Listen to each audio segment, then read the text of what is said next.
Hello, everybody, and welcome back to another episode of the In Between the Stitches podcast. I'm your host, Brady Wilson, co-host Chase Olschwinger. How's it going?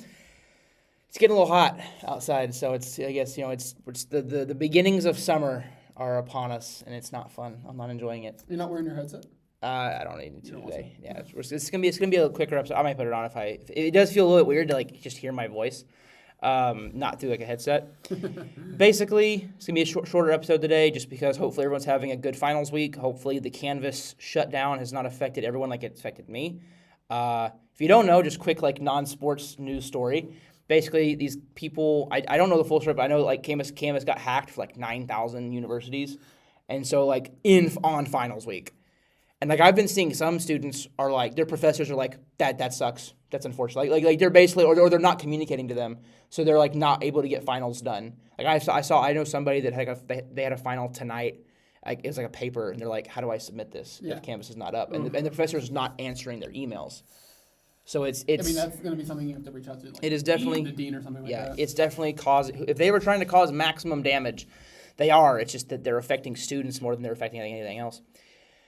But speaking of more bad news, Dallas Stars, of course, we talked about it last week. Hopefully we would come into this week, we'd still be playing. That did not happen. No. The Dallas Stars, in fact, I got a story update today. I think 1 year ago was when they beat Winnipeg in Game 1. So the Stars, but you know what? If there's some good news to be taken from the Stars' early exit, it is that they got an early exit. And so it's not another long, grueling playoff series, and they have to go in the next year tired. Right, they get almost a full off season, right, to rest. Worry about Jason Robertson, which we'll get to in just a second. But I think for the Stars, look, it really wasn't a good Minnesota. I like what Jim Nill had to say, which was, we wanted to win, but they had to win. Yeah. Right, Minnesota had not won a playoff series since 2015, and I think they beat St. Louis, and since then they're 0-2 against us. As I said when the game was over, I'm like, look, their Super Bowl. Their Stanley Cup, their big game is just beating us. Yeah. Them in Colorado would have probably been just as happy winning the Stanley Cup as they would have been just beating us. And that thought is, on one hand, I'd rather beat them. But on the other hand, it's you know what? I don't mind beating another team. That means that we're so rent-free in their heads that they're more worried about us than they are winning the Stanley Cup. Yeah. And now we look at what Colorado's doing to Minnesota in round 2. Yeah, they're a machine. They're just. I'm not even mad we match up well with Colorado. We play them well. I think we're even in a sense when it comes to overall team, but I don't think we're beating them. We weren't healthy. And Jim Nill came out yesterday and said Mikko was playing on a torn MCL, which was very obvious. I don't know how much you could tell. Mikko just did not look the same. He was very. Wait. What'd you say? Rantanen? Yeah. What would you ACL or MCL? Torn MCL. Yeah, MCL. I thought you said ACL. MCL. Yeah, MCL. And it was kind of obvious to tell. He was being more passive. He was having trouble when he was having to do his little pirouettes and his turns.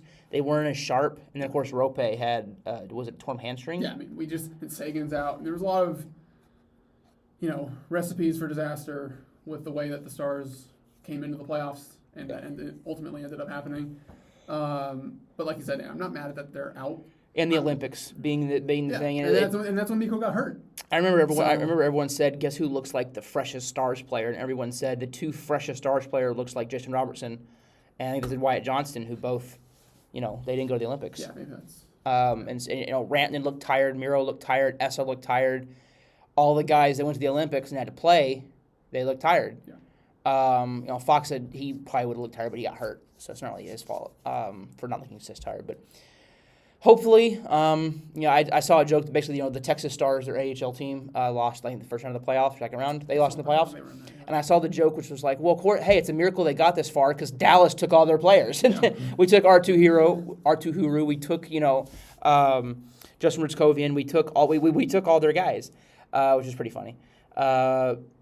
Now you get into the offseason for Dallas, and I think the big thing is got to resign Jason Robertson. And I think it sounds like it's going to be somewhere in the neighborhood of $12.5 million, which in 3 years is going to look like a steal, right? It's just that right now, with only $11 million in cap, basically the Stars, they're going to have to part with some draft capital or some higher end prospects to get rid of some players. Probably, I don't think Lyubushkin is as immovable as Matt Dumba was. We had to give up a second round pick to get rid of Matt Dumba. I don't think you're going to give up that premium of a pick to get rid of Ilya Lyubushkin. I think Lyubushkin, to a team like Vancouver or to a team that maybe just needs to get some more salary to get over the floor, right? He's not awful. He won't be – he was getting minutes for us. So, I mean, he was getting line time for us. Yeah. We're a cup contender. So I think that definitely a team could be interested in him.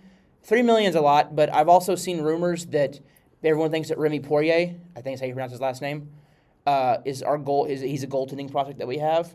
Maybe it's time to move on from DeSmith, get some assets for him. Maybe if a team that's desperate for a goalie would part with some draft capital or probably some draft capital. And if you can get some draft picks back for him that clears out $1 million, you can clear some cap space. And I hate losing your backup goaltender like that and trusting your backup to a rookie, because it's one of the things that kind of helped us through the season the last 2 years has been Casey DeSmith being amazing.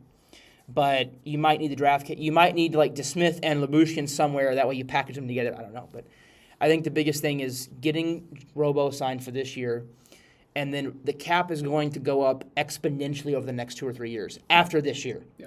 This is like the year you're going to have to weather the cap hell, right? We may not be able to make a big deadline acquisition. We may not be able to do a lot.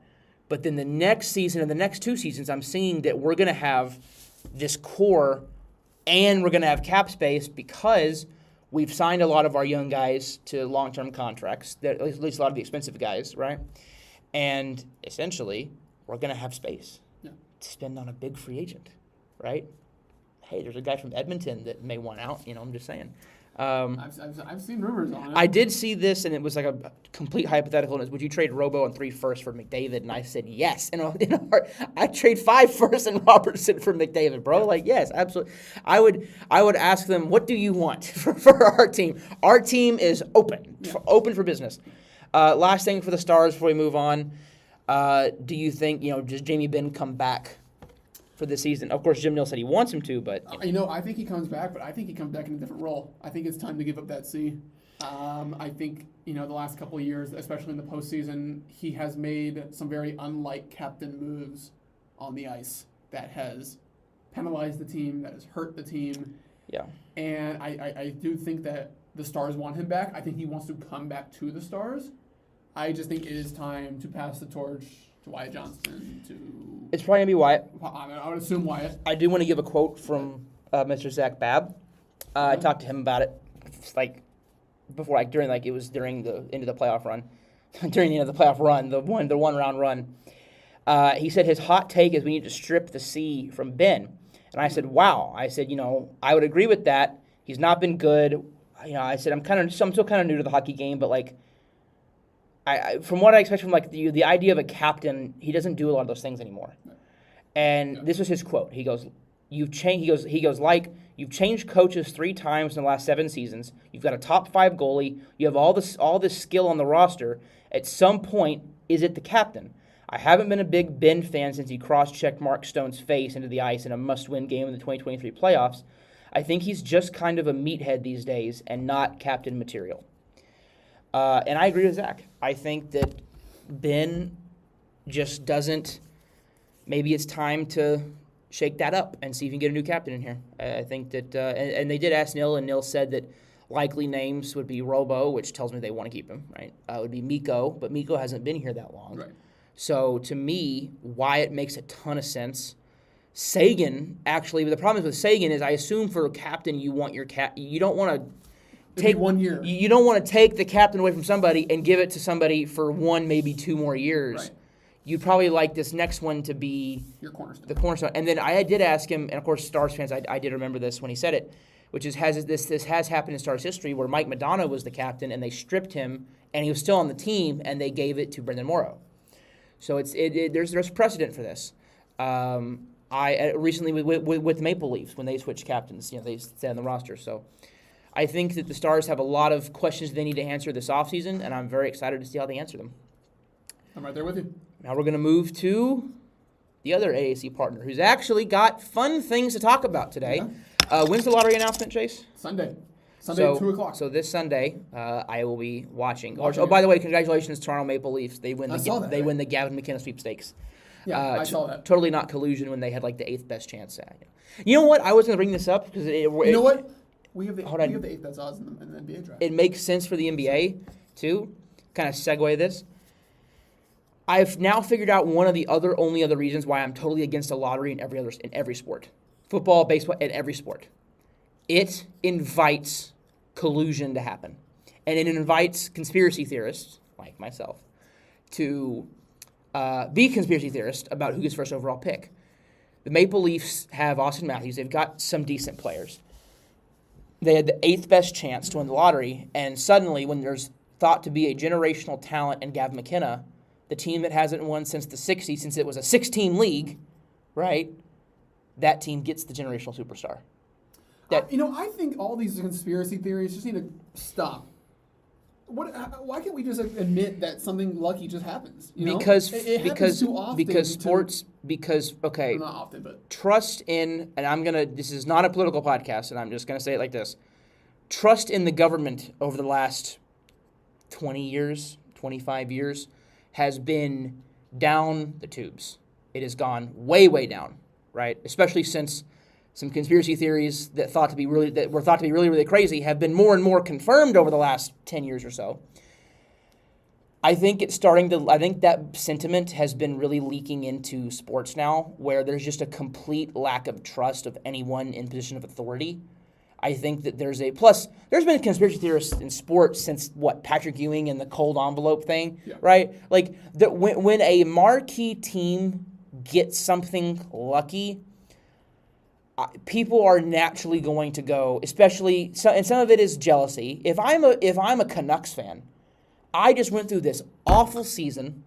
We traded away Quinn Hughes, our superstar, hoping that Gavin McKenna would be coming to Vancouver.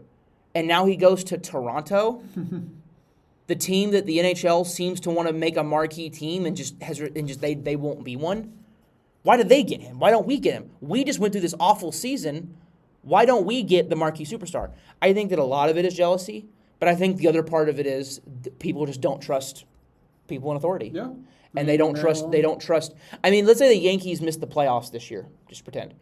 And they had the 10th, let's say they were really bad this year. They got really injured, whatever happened. I'm not cheering for this, I'm just saying it happens, right? Judge gets in, they lose everybody. And they end up with the 6th or 7th worst record in baseball. And they win, and then there's this prospect, there's a Paul Skeens in the draft, and they win the lottery. Every fan, all 29 other fan bases, including probably the Dodgers, are going to scream that it's collusion. That the MLB is trying to rig this for the superstar to get him to New York. Now, baseball would be kind of hard to rig it, and the only reason is, you have to develop guys in baseball. Hockey and basketball, where you have a little bit more immediate impact, right? The urge, the desire, the incentive to rig a lottery to get the player to a certain team, it invites too much speculation, which is why I think I'm totally against lotteries in general, just because it invites leagues, if they wanted to do some shady stuff, it invites that. It is a good argument against draft lotteries, because especially with the way, by the way, I watched a video explaining how the NBA system is going to work, and I think it's the dumbest solution I've ever heard in my life. So you're telling me that the 3 worst, by the way, we're going to move the NBA now. Oh, you're talking about tanking. You're talking about that the 3 worst records have the same odds as people that just missed the playoffs? Or people that were in the play-in tournament? I mentioned this last week, and I was saying that, remember, some teams... I don't know if I processed it, though. I had to go watch something detailing it. Remember when I said, some teams are just bad? Some teams are going to finish top 3 because they're just bad, and they're in the middle of a rebuild process. They're not trying to lose. It's one of the dumbest... It's funny how I applauded them for their commitment to try to figure this problem out, and then their solution to it is one of the dumbest possible solutions I think you could have come up with. I think the only thing that I heard that was dumber would have been the idea of making them all free agents, or having it be like a lottery pool where you get certain money and you can pay. I think that's the dumbest idea too. They would all just go to LA. Yeah, they'd all just if you're the top player, if you truly just want to win games, if you don't care about getting the most money, especially now that NIL's a thing, you've already been making some money. Oklahoma City. Who won the championship? Oh, the Timberwolves? Oh, me and Ant. I've trained with Ant. We work really well together. I'm a 7'5" center that moves like, Wemby. I'll go play with Ant and be his co-star. Like, how easy would it be? It's so dumb. But Mavs hired. There are some good news here. Take it away. We actually have some good news, and hopefully we'll have more good news after May 10th with the Mavs hopefully jumping in the lottery. But the Mavs did go out and they made a splash hire, hiring the new, basically the face of the franchise when it comes to making all the decisions, in Masai Ujiri, who was the former general manager of the Toronto Raptors, who built that 2019 Raptors team, that championship team. It's known to go and make big trades, trade for Kawhi Leonard, trading DeMar DeRozan for him, and then comes back today, and literally 20 minutes ago, hires Mike Schmitz as the new general manager, who was currently the assistant general manager of Portland Trailblazers, and the Trailblazers are on the up and coming. They've made really good moves the last few years to get their team to where they want to be in the future. So I think it's a great hire. I don't know much about Schmitz, but I'm going to trust Ujiri because Ujiri has a very good reputation. And this is a sign from Patrick Dumont that, they obviously know the mistakes that were made, and they are trying to fix it and bring back winning basketball to Dallas. And this was a major splash. And I'm very interested to see the direction of the Mavs here in the next few years when it comes, because you went out and had to get the best guy on the market because you have a generational talent in Cooper Flagg, and you need the best people in your front office to build around him, to build a championship contending team. So I'm really interested to see what happens here. Some guy who hasn't been in Dallas more than a week, has full control over the team now. And it's kind of scary to think about that, that way, that some guy who we have no idea, how he's going to be here, has full control over everything. Dumont is going to him like he did with Nico. Nico make every decision. I have a very key point. Has he ever worked for a shoe company? I don't. Maybe. And did he ever botch a pitch to Steph Curry, to a global superstar? Like, I don't know. Let me think of a random one. Steph Curry. Kevin Durant too, by the way. But has he? Do you know of anything? I don't. He might have worked for a shoe company on the up and coming to where he is now, but no, I don't believe he ever botched a presentation. So we're safe from the bad man that doesn't know anything about basketball. I do think so. Yes. Okay. That's good. Yes. And if you watch the press conference, I'm sure you saw some clips from his press conference with Dumont. There was a lot of refreshing moments in that interview or in that sit-down press conference. Sorry. I had to find it. You were looking for that for a while. No, I figured out that it was muted, so I had to like. Oh, I see. Okay. Yeah. But if you listen to actually some of the questions, some of the questions were like, what are your, thoughts on Dallas? How do you plan to build around Cooper Flagg? Would you have traded Luka? Some guy straight up said that to him. But the answer he gave, it wasn't like Nico trying to be like, we don't want to talk about this guy. We're going to blur him out when we show future, past clips of him in there. What did he say? He says, look, Luka is a future Hall of Famer. Luka is going to be, he will always be remembered as a Maverick. He is always a Maverick. And it's just refreshing to hear that from a guy giving Luka all the praise in the world in front of Dumont, saying that he's always going to be a Maverick. He's letting the fan base know, like, look, he's always going to be a Maverick, but we do have to move on because, and he made a cool quote. He said, he's from Africa, and he said, in Africa we have a term. We say, I don't want to botch it. It was like something like, you get a young king. And you want to turn him in. And the young king goes away. But you have this young prince that you hope to turn into a future king. I saw that. Yeah, he said he looked at his Flagg's locker. I want to turn him into a king. And we do have that, that guy we in Cooper Flagg who can be the best player in the world one day. But it was just really refreshing to hear a guy talking to the media, not sounding like a complete idiot. I think the best thing to say, I'm gonna use one of my journalism terms here. Show my just so my family knows that degree is gonna be worth something one day. He's PR. Nico is not PR trained. No. It sounds like this guy. I cannot remember his name. I'm sorry. Masai Ujiri. Ujiri. Thank you, Ujiri. I keep wanting to say Udoka because it's basketball, but Ujiri. Sounds like Ujiri is PR trained. Yeah, and look, he might have even said something. Dumont might have told him before the press conference, like, "Look, you're gonna get Luka questions. Here's what to say."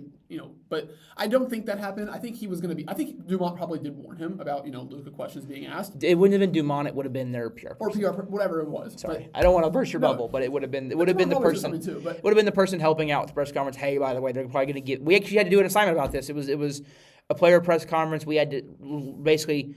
Here was what happened in the game. Like the player blew the game, and we had to prepare him for the type of questions he was going to get and how best to answer those questions. So I don't want to burst your bubble. I finally get a chance to use my. You're right. Use my major for something. You're good. You're good. It was just very nice to hear him say, like, look, Luka is a Hall of Fame player. He will always be a Maverick. Which is, just. And that's what he said. Keeping that door open, Right. So. What, summer 2028? 2028 is when he does become a free agent. I mean, I would be shocked if Pelinka doesn't go out and just try to. Look, Luka has the final say. Look, Pelinka's going to offer him whatever contract he wants when it's time. But Luka can not accept the contract and test free agency. But that's when he can. But it was just nice to hear Ujiri and the voice and just the path that he has set and the direction that he wants to take this franchise. It's nice to hear. Mm-hmm. It's refreshing to hear. And Dumont also in the podcast for all the Vegas conspiracy theorists, thinking they're going to move or whatever. Dumont said during the podcast that, we're working with the city of Dallas on, building a new arena for the future for the next 40 years in the city of Dallas. Yeah. I would expect City Hall to be that new location. So not too far from, and still in downtown, not too far from the AAC. I would expect that to be the new location there. But just a lot of refreshing moments for the Mavs. I think we needed a lot of this. It would be just needed some happiness. Perfect cherry on top. If the Mavs name does not get called at pick 9 or pick 8, because that means they would automatically be jumped into the top 4. So it's either 1, 2, 3, 4, 8, or 9. Or 10, 11, which is a 0.1% chance at 11, I think, and like a 1% chance at 10. But as we know, that can happen. But 9%. Yeah, Adam Silver wouldn't do that to us. But the 9th best odds, I think the 9th pick is like 27%, and then 8th pick, where we are rejected, is 33%. But top 4 is 27%. So we'll see what happens. You don't want to hear a name called for 9. If you don't hear a name called for 9, that's great. All you have to do is get through 8. You hear another name for 8, we're jumping. We are. So why can't we be 5, 6, or 7? It just doesn't. It doesn't align, because when you jump into that slot, someone has to fall. So whatever team that's rejected 1, 2, 3, 4, well, they have to drop somewhere. If they're not, so they get the 5, 6, 7 range. So we will see what happens. It's nerve-wracking because this is your only pick for 5 years or 3 years, but it's the Lakers pick, and as long as Luka's on that team, you're not going to have a good pick. Yeah, but that'll be 2029 when hopefully he'll be off the team. Yeah, right. And then, could you imagine he comes back in 2028 and the Lakers are just awful in 2029 and we have their pick? We have like a top 10 pick. We have like a top 5 pick. And Luka comes back. Yeah, he comes back to the Mavs. So we get the Luka flag and the guy. So now we have big 4. Yeah. Well, it'd be flag, the co-star Luka, and the other guy. Whoever's in high school, whoever the top high school prospect is right now, so we're gonna be drafting. Yeah. If we get that pick. Anyway, good news for the Mavs. Good news, and we just hope for one more good set of news on Sunday. Rangers has not been good. Same thing as last year. It's the same thing. Offense is just not where it needs to be. The pitching is not anywhere near where it needs to be. I got to be perfectly honest with the draft and then immediately having the transition into finals. I have not been able to watch a full 1 through 9 Rangers game in like 2 weeks. That's on me. It's just for doing this. I've been able to I keep up with every game. It's not like I don't know. Basically, I have been seeing the other team's score notifications a lot more than ours. It's just when you drop 2 of 3 when you're 17 and 20, that's just never where you need to be. The good news is that your division sucks. And if you want more good news, Houston sucks. Houston is 15 and 23. So you know what? If they just lost Carlos Correa for the year. Yeah, so which is unfortunate. Yeah, but so if you can't get in, at least they can't either, which makes me very happy. I'm going to the game tonight. So actually, ironically, the first game I'm good to watch 1 through 9 will be the game I'm at. So I'm hoping this will this is my last day of stuff for school. So now that school's out, I'll be able to watch pretty much every game until school starts back up again. But It's just nothing where it needs to be. I looked at our team last night, just kind of see where everyone's numbers were. And I mean, Evan Carter's not hitting. Langford's been hurt, and when Langford was here, he wasn't hitting. Seager's fine. He's Corey Seager. Josh Young has been on a heater this year. Josh Young has found it again, which has been great. I mean, Corey's been bad. At least one guy found it. Corey's been bad. I mean, he's like 215 average. I mean, he's hitting home runs. The OPS looks fine because of the home runs. And Berger's hitting some home runs. He's been bad though. He started out great, but did you see that? We've scored, and it's by a 13-run margin to the next highest team. We have the lowest runs scored at home this year for any team in baseball. It would make sense. So and the next one is the Red Sox at Fenway. They've scored 53 runs. We've scored 40. Oof, we're averaging, goodness. and I think that Jeff Wilson said that's in. I think he said 15 games. We've been on the road a lot, but that means you're averaging 3 runs a game at home, which is just not where you need to be as an offense. Games. I mean, you can't just rely on pitching. The one difference. The bullpen's been great. The bullpen's been phenomenal. The one difference from last year is that the bullpen's good this year. Starting pitching is Peyton Gray, Gavin Collier, Jacob Latz, Jacob Junis. Jalen Beeks. They've all been great. I think just right now, none of your guys that and I hate it when Rangers fans. It's not like they can say that Adolis Garcia has. And he's been hitting okay for the Phillies. He's been solid. Nothing special, but nothing great either. Heim just got DFA'd. Poor Heim. He's going back to the eighth. Heim continued the miscues. If you saw the one against the Braves, like the ball got by him, and he didn't know where it was, but instead of going and getting it, he just went, and then realized it was live, and had to go get it, and I think it was run scored, because he gets pissed at himself in the game, and he will react to a bad thing that he does. He'll be like, oh, dang it. But the play's live, Jonah. You got to move. It was weird. Move your feet and so forth. The day after he got DFA'd, the day before that game, he had 5 RBIs in that game. That's so funny. Like, he has a great game and it's DFA. But he goes back to a place where he started his career. Got him from. Yep. So, look, always be a champion. Yeah. If you look at the ERAs right now, Rocker and Leiter just have been inconsistent this year. DeGrom has not been Hall of Fame level DeGrom. He's still DeGrom, but he's not. Evaldi's having up and downs. Had a great game last game. He kills the Yankees though.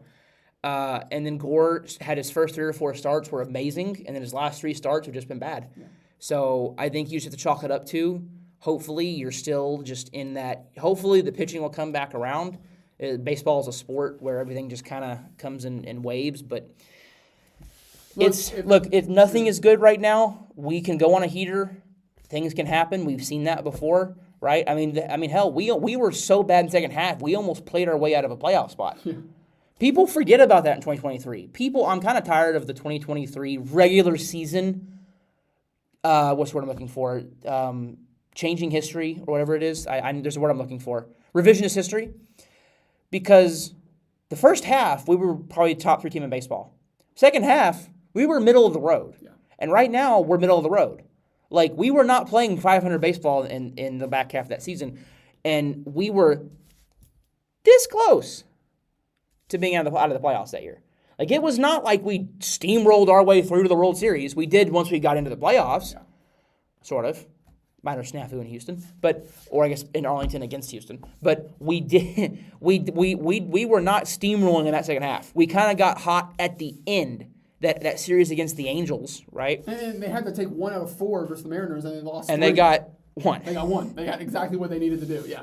It was not exactly a swimming scenario for the Texas Rangers. So I'm not saying that the season's over, nor should you be saying that. And the division sucks. If the Rangers are still like this, and they're kind of a couple games back when it comes to the All-Star break, I think you let it ride. Did you know that? See get in, but I also do think that this is the year where if they do keep, going on this decline, they sell. And other teams are, making their way up, and we keep falling down the standings. I think they sell. I think they sell high on a lot of their top guys. We'll see. I'm not getting into that just yet. I don't want to get into that. I don't want to think about that. I do think this is the year, 3 straight years of just horrendous baseball. Okay, don't say that. Offense, hitting. It's been 3 years of mediocre baseball overall. Because when it comes to record wise. Yeah. You've been middle of the road. It's just been frustrating. No, it has. You come off of an amazing season, winning the World Series. You can't get any better. You have all you have the entire fan base, the city of Dallas, the state of Texas, coming to support you and going to every game, and you just for 3 straight years, people can't keep riding on cloud 9 on this World Series. It's time to try to get back. And I have to admit, it's kind of hard. I feel like right now I'm not as pissed as I would be, and I think the reason is I've seen my team win one.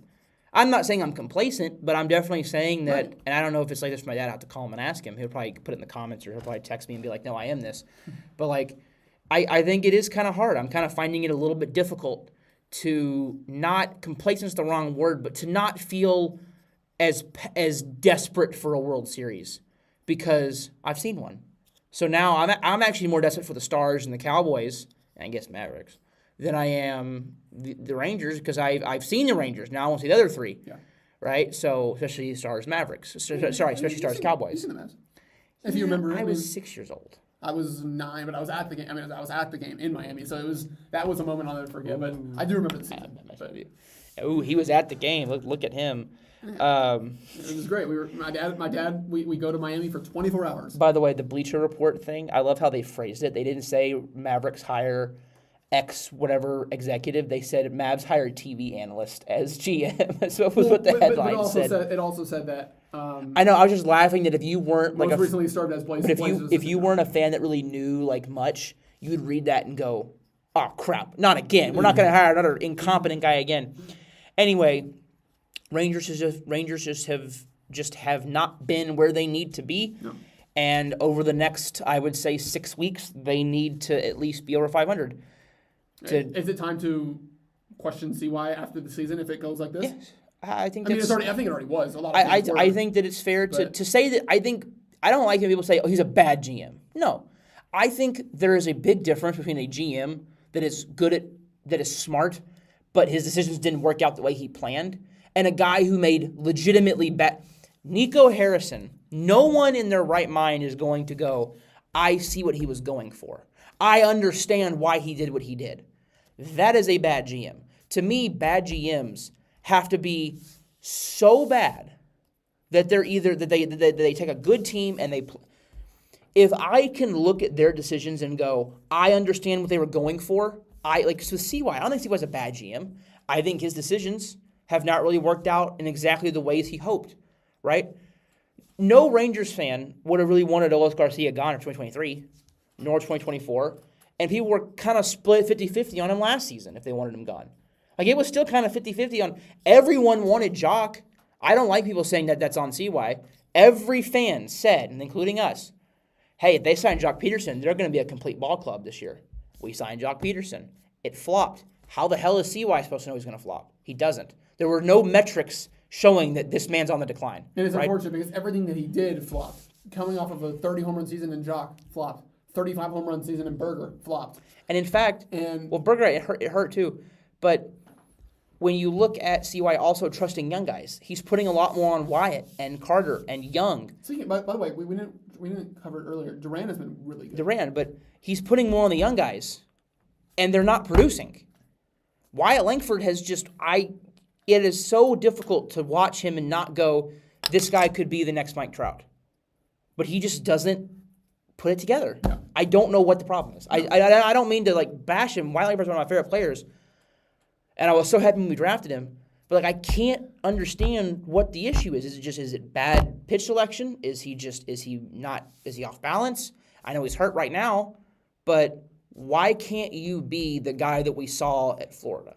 I know it's Major League pitching, and I know you kind of got rushed through the minors, but it's not like you're hitting bad. You're just not hitting. You're not hitting like a number 4. You're not hitting your ceiling. You're not hitting what we know you can hit. And every baseball person I've heard, from hitting coaches to rival teams, and everybody says this guy is so great. So how can it be that everyone's missing on this guy? You know what I mean? Right. That's where I think it's so difficult to be a bad GM in sports, because to be a bad GM to me, it has to be one of two things, if not both. A, all your decisions did not work, right? The Jets have had some bad GMs because none of their decisions have worked, right? But if I'm like, okay, I can kind of see what they were going for. I can see the point, it just didn't work out the way you wanted it to. Then I don't think you're a bad GM. I think I don't say bad luck, especially in baseball, but the things didn't fall your way. Langford's also one of the only guys that, especially now at this point in career, he doesn't have his extension. Guys like But the reason why is you haven't played like Jackson Merrill. You haven't played like Jackson Chourio. You haven't played like Roman But Anthony. these You haven't guys, played Roman like Anthony has signed. He signed his extension instantly. Like he got called up and signs it. yeah, but I then mean, Roman a lot of these Anthony guys has produced more than Wyatt Langford has. Of course, yeah, I'm saying that. The problem is But that is he more talented? I'm not. talent can only get you so far before the production lag just doesn't. Like, what if you just is these guys getting an extension just boosting their confidence, saying like, wow, I haven't even played yet, and they're already giving me $60 million on 8 years. Would that help Langford in the long run? Like saying like, look, here's 8 years, $70 million. You are locked in because we want you I will say this that, bad. that this baseball season has been very upside down. I mean, if you look at the teams look, the Giants are in last place behind the Rockies. Rockies have been playing good, some solid baseball. Who would have seen that, right? You have the Reds in last, above 500. The Pirates in third. Predicted that. Look at you. The Braves in first, and the Nationals are in second. I predicted the Braves in playoffs. I remember that. In 8 games behind. Like the Phillies and the Mets are yeah. awful. Yeah. So I'm not exactly. This is. I think. Phillies are actually good. I think They're we're 9-1 since seeing firing we're seeing a Bob Thompson. shift in baseball, and the shift is with the amount of relief pitching there is, with the amount of roster turnover there is. You might face a team 1 week, and the very next week face half of a new bullpen because of injuries and call-ups. And when then they all throw the same thing. Not really, but when they're all different, they all have different tells, they all have different patterns, they all have different sequences. When that is happening, Pete Rose used to say the easiest place to hit is the big leagues because everyone's the same. And Pete Rose was correct. Back in the 70s, the roster turnover wasn't as big, right? Nowadays, you face one team 1 week, and then 2 weeks later, you may face an entirely new bullpen. Yeah. You may face entirely new starters that you haven't ever seen before. When you have the hardest time to hit in Major League Baseball ever is now because of the amount of pitchers there are, with how hard they're throwing, with how wicked the breaking balls are, right, and how the different speeds are. It is the most difficult time to be a consistently great hitter. Ohtani had a struggle this year. Yeah. Now, baseball will always have. Baseball is not a sport for consistent players. I want to make that clear. With baseball, football, you can be consistent over 17 games. Hockey, you can be consistent over 82 games. You have a little lags here and there, but basketball has so much consistency. You know your star is going to give you 20, 30 points a night floor, right? 30 to 40 on almost every night, right? Almost every night. I mean, yeah, if you're Luka, Yeah. when you average 35, that means that when Luka goes out and goes 40, 10, and 10, you're just like, you kind of just expect it. But with baseball, you're going to have 2 or 3 week stretches where you're scraping for a hit. Yeah. And then you're going to have 3 week stretches where, as my dad games. liked to say, the ball looks like a beach ball coming up the home plate, right? You can just crush it. So I think that baseball is a sport that it's not for people to overreact on because it's so volatile. You can have a guy for 3 years and he's figured it out, and then that 4th year, he just, for some reason, those hits aren't falling. Yeah. The bat's not in the exact same play. There's so many little variables. The ball has to be in this spot. The bat has to be here, right? That just doesn't really happen in other sports. Hockey, if you're a 40-goal scorer, you scored 40 good goals. I mean, like you might have a few that were lucky bounces or whatever, but you're not going to score 40 lucky goals, right? In baseball, you hit 40 home runs, you might have a couple if you're playing Yankee Stadium where you can piss over the right field fence from home plate.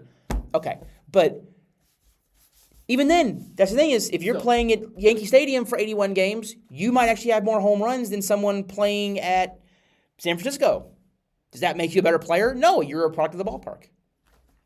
I'm just saying that baseball has a billion different variables in it. It has more than any other sport when it comes to, the hits just aren't falling, or in this ballpark, it would have been this, but because it's this ball, or in this ballpark, that's only a home run, but because it's the wind is a little bit this today, it wasn't a home run. Yeah. And now that guy's batting average just dropped a couple points because the wind wasn't right.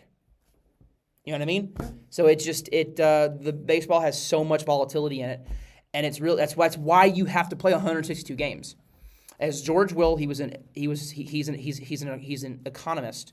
That he's a big baseball fan. He's in Ken Burns baseball, and I love what he said. And it's pretty much every team's going to at least win 54 games, and pretty much every team's going to lose 54 games, right? And The real baseball season is over the middle 54. Right. And how many of those middle 54 can a team win? Yeah. And that is why you play so many games in baseball. Because the amount of variables and volatility that can happen within the sport is so many and so great, you have to play so many games to really figure out who are the best teams. We saw in a 60-game season, I know the Dodgers won, the Dodgers were a great team, but the Rays made it. The Rays were a good team, but they weren't. I don't think they were that good, right? You saw some really good teams. You saw some average teams in a 162 getting in the playoffs that year because it was 60 games, right? I think that season showed everybody why a 60-game, like an 82-game season in baseball is a terrible idea. But that's just me. I agree with you. All right, football. Caleb Downs is now Yeah, 13. we have Caleb Downs. But End of show. That's how you have I to say. still don't think 13 is final. I know they put it in the pro shop, but the pro shop sales aren't final until September anyway. Yeah, he's probably going to be too. I do hope. I really hope he's number 2 because I've seen a lot of people talk about this. You want your number because you want to perform. Like you're wearing that number. Caleb Downs says he's the best number 2 in Ohio State history. He said that to Chris Carter's face. You want that guy to keep that confidence in that same number and be the best player on the field at all times. Yeah. So, Kobe Durant might not even be here next year. It's a 1-year deal. In fact, I'd expect him to not be here next year. But if I had to guess, if he has a great year, who knows? But, we can afford it if he has a good year. So, I don't know what's really going on with that. I hope that he can negotiate something to get that number. Just because, I think everybody wants his jersey, and when it says Downs, I think people want it to say 2. Look, this is. But he also wanted to be out there and play at 100. We're in that barren time of the year where we're worried about jersey numbers. Yeah. Yippee. I love this. The NFL today released a breaking news alert. Oh, the schedule on the 14th? That the schedule will be released on a certain day. This is how desperate the NFL is for. I feel like I'm doing a stand-up comedy bit. The NFL is so desperate for attention in May and June, but especially May, that they're desperate to hang on to the hype of the draft. That they give prime time television time. It's crazy. A prime time slot. But people love the schedule release. To when do these? Hold on. You had it. There you go. Bottom. To when do these play the other? What word were you going for there? You know word. Okay. I didn't even want to mouth it because I don't want my mom to go. But you're thinking about it right now, though. When these play these other. So, it's like when these Igmos play those Igmos. That's what we're gonna give. I don't care. Cool. Our schedule is this. I love people. The strength of schedule was this, and this is they're the NFL. These are the top teams in the world. I don't care. That argument to me is so idiotic. Yeah. When the greatest dynasty in the history of your sport, that reigned for nearly 2 decades, had probably one of the weakest divisions in football, and yet managed to go to 9 Super Bowls? Yeah, I don't think it was their division beating up on the bad Bills, Dolphins, Jets teams. Just saying. Anyway, thank you guys for watching. Yeah. Well, I don't know when the next episode is. Yeah, we don't know. Probably we might do one next week. Actually, no, I can't do one next week. We'll We'll probably do one. I'd like to do one at least one a month. Yeah. To try to. We'll probably do one at the end of May. Talk about the schedule release. We'll probably do one in the middle of June. Probably do one post All-Star or right in the All-Star break in baseball. Probably do one middle of August. And when I come back for August, I don't know if you're still going to be in Plano to drive up here. I don't know where I'm going to be. But if you'll be here, then. But the good news is that we have a little call-in feature, and even if I'm in another state, we can literally just do the show where I go and my co-host Chase Olschwanger say hi, Chase, and then you just say hi from the phone. So I wish we had a green screen and I could make you like the Jor-El head from Superman. You could just be like a head. My son, I think that. Anyway, all right, ladies and gentlemen, thank you guys for watching, and we will.